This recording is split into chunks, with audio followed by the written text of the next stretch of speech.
Today is Wednesday, June 29th. It has been 2 days since Kaylin's funeral and just over a week since she died. If you had asked me 2 days ago what the hardest part of this was, I would have said sadness. And it's still pretty sad. But today, the hardest part is loneliness. At the moment, my oldest is at school. My younger two are with their grandma. They're having fun. It's good for them, and I think it's good for her. I'm happy for that.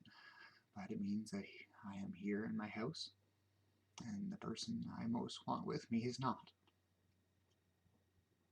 I realized this morning that that's what I miss the most, that she was home to me, that I could go and I could do whatever it was I was doing, from having fun with friends to playing with the boys, going to work, pretending I knew what I was doing in any kind of Mr. Fix-It job, and she was always there when I came home, because she was home.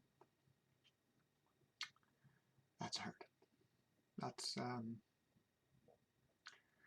not sure how or if I can recapture that, but I know that I need to, for the boys at least. They need to know that I am their home, that this is their home.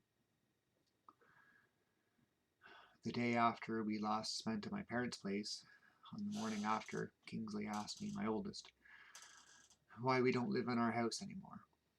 That was hard to hear. So we spent the night here last night. My dad very graciously brought a blow-up bed, as I realized that I had thrown out our mattress and didn't have anywhere to sleep. So the boys slept in, the older two slept in their beds, and the youngest and I curled up at the foot of the bed on a blow-up, and it was a pretty good night, actually. We ate some pizza and watched a bit of a movie. It was almost normal.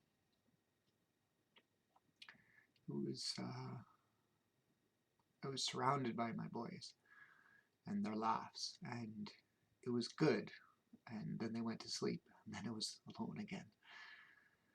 I'm going to have to figure out some ways to fill that time, that alone time, because even watching TV is just an endless stream of the shows we would have watched together or the ones that I would watch on my own. And if it was one of the ones I would have watched on my own, it was nice to know that she would bug me about it, or I could tell her about it, and she would tell me what a nerd or a loser it was, always with a smile and a laugh.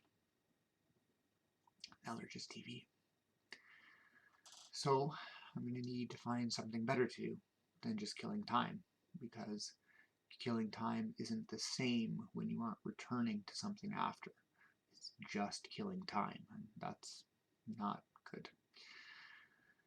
I thought I might talk a little bit today just about the normal things and why they matter and the challenges I've faced.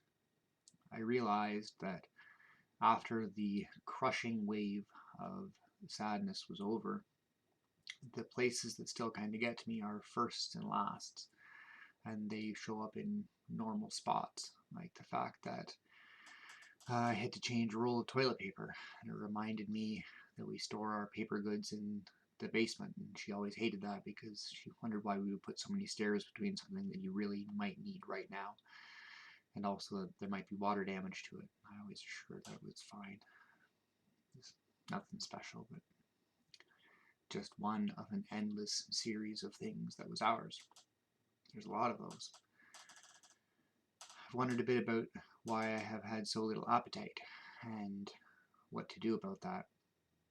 You know, the what to do about it's simple enough. You just put food in your mouth and chew and swallow. It's almost mechanical. The taste is still there, but it doesn't register the same way because taste and smell are so heavily intertwined with memory. And when you think about what it is that a couple does, the acquisition, preparation, and consumption of food's a big part of it. You know, it's 3 squares a day, plus maybe some snacks. You might have some drinks if you're being social. There is so much of what we do as people that is tied to food that I think it's a much bigger part of the grieving process than I ever would have considered. And so for the moment, I eat mechanically because I can't not eat, obviously. I need to be well for myself and for the boys. But it's hard. Even a grilled cheese isn't a grilled cheese anymore. She always called processed cheese American cheese, which I thought was kind of silly. my middle guy calls it wiggly cheese. And so depending on the day and how we were feeling, we might have grilled cheese made with any one of the three. I always insisted that I would not eat the stuff because it was not food and I only put food in my belly.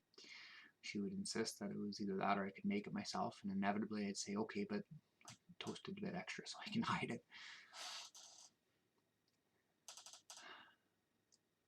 I'm not sure what to do with that. I'm not sure what to do with any of it.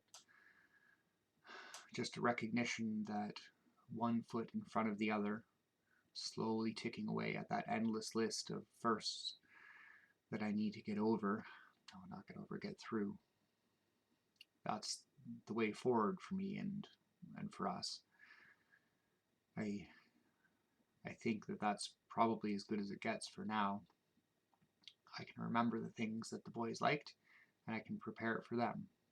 They are my anchors right now, and they're doing it. They're keeping me steady, and it's such a backwards version of this relationship that they would be the ones keeping me strong. It's supposed to be the other way, and it will be again, but for the moment, I don't think they have any idea how much I need them, but I do, and I'm, in a weird way, I'm grateful for them.